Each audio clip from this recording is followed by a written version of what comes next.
ఒక్క మీ జగన్ మీద ఎంతమంది దాడి చేస్తా ఉన్నారు అనంటే నిజంగా ఆశ్చర్యం అనిపిస్తుంది.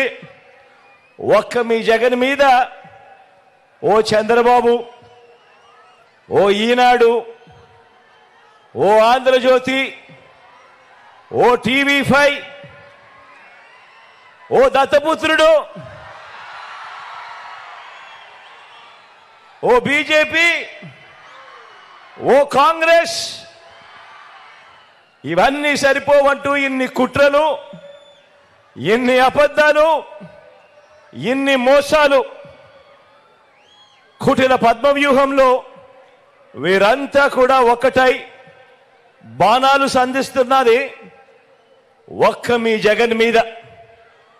మీకు మంచి చేసిన మీ బిడ్డ మీద, మీకు ఆ మంచికి మధ్య మీ సేవకుడిగా ఉన్న ఒక్క మీ బిడ్డ మీద ఇంతమంది దాడి చేస్తా ఉన్నారు. అయినా మీ బిడ్డ అదరుడు, అయినా మీ బిడ్డ బెదరుడు. కారణం ప్రజలనే శ్రీకృష్ణుడి అండ ఉన్న అర్జునుడు మీ బిడ్డ. చేసిన మంచి మీద ఆ దేవుడి మీద నమ్మకం ఉంది కాబట్టి అర్జునుడి మీద ఒక బాణం వేసినంత మాత్రాన కురుక్షేత్ర సమరంలో, కురుక్షేత్ర యుద్ధాన్ని కౌరవులు గెలిచినట్టు కాదు.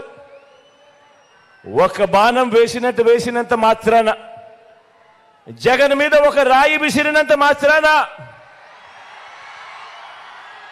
జగన్ మీద ఒక రాయి విసిరినంత మాత్రాన జరగబోయే ఎన్నికల కురుక్షేత్రంలో ఆ దుష్ట చతుష్టయం ఓటమిని, ఆ పెత్తందారుల ఓటమిని, మన పేదల ప్రభుత్వం గెలుపును ఎవ్వరూ ఆపలేరు.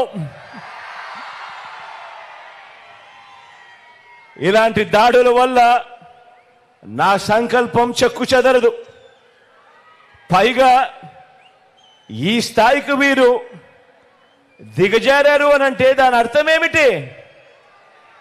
ఈ స్థాయికి వారు దిగజారారు అనంటే దాని అర్థం ఏమిటి? విజయానికి మనం అంత చేరువుగా ఉన్నామని, విజయానికి వాళ్ళంత దూరంగా ఉన్నారనే కదా దాని అర్థము.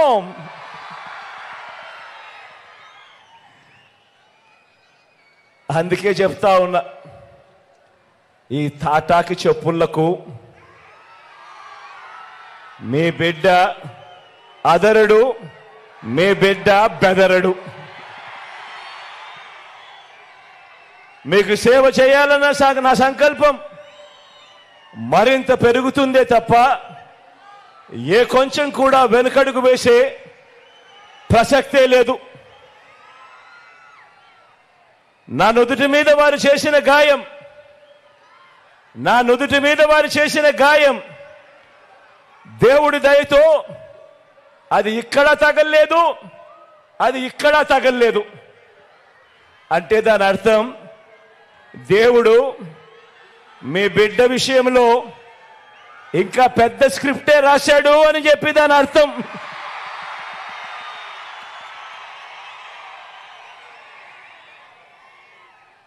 నా నుదుటి మీద వారు చేసిన గాయం బహుశా 10 రోజుల్లో తగ్గిపోతుందేమో, కానీ పేదల ప్రయోజనాలకు చంద్రబాబు చేసిన గాయాలు, ఆయన పాలనలో ఆయన చేసిన గాయాలు, ఆ రైతులకైతేనేమి, ఆ అక్క చెల్లెమ్మలకైతేనేమి, ఆ నిరుద్యోగులకైతేనేమి, ఆ సామాజిక వర్గాలకైతేనేమి, ఆ చంద్రబాబు మోసాలతో అతలాకుతలమైన ఆ పేదల బ్రతుకులు, చంద్రబాబు చేసిన మోసాలను, చంద్రబాబు చేసిన గాయాలను ఆ పేదలు ఎన్నడూ కూడా మర్చిపోయే ప్రసక్తే ఉండదు అని సందర్భంగా చెప్తా ఉన్నారు.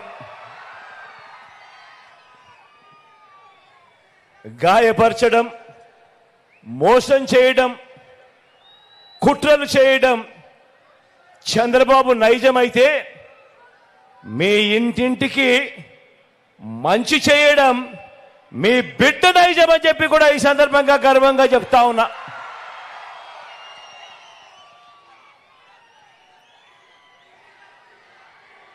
ఈ కూటమి నాయకుడు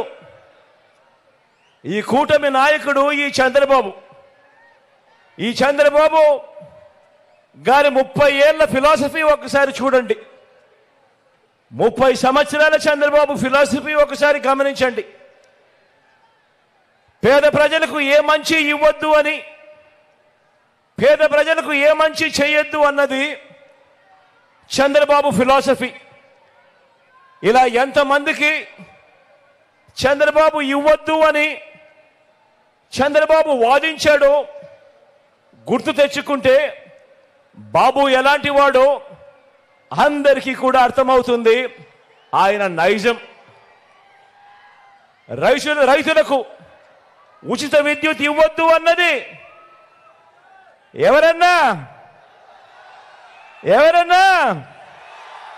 ఎవరక్క మీరే చెప్పండి. రైతులకు ఉచిత విద్యుత్ ఇస్తే ఆ తీగల మీద బట్టలారేసుకోవాలి అని ఇవ్వద్దు అని ఎవరు చెప్పారు? ఈ బాబే. కిలో 2 రూపాయలకు బియ్యం ఇవ్వద్దు అని ఎన్టీఆర్ను దింపేసి 5 రూపాయల 25కు పెంచేసింది ఎవరక్క? ఎవరన్నా? అది ఈ బాబే.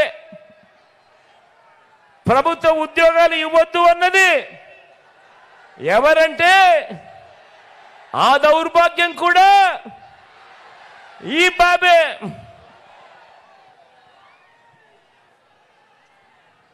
గవర్నమెంట్ బడిలో ఇంగ్లీష్ మీడియం వద్దు అన్నది,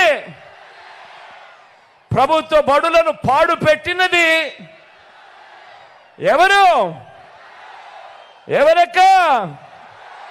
ఎవరన్నా? పేదలకు ఇళ్ల స్థలాలు ఇస్తా ఉంటే కులాల మధ్య సమతుల్యం దెబ్బతింటుంది అని ఏకంగా పేదలకు ఇళ్ల స్థలాలు ఇవ్వకూడదు అని కోర్టులకు వెళ్ళి కేసులు వేసింది ఎవరక్క? ఎవరన్నా? ఎవరు తమ్ముడు?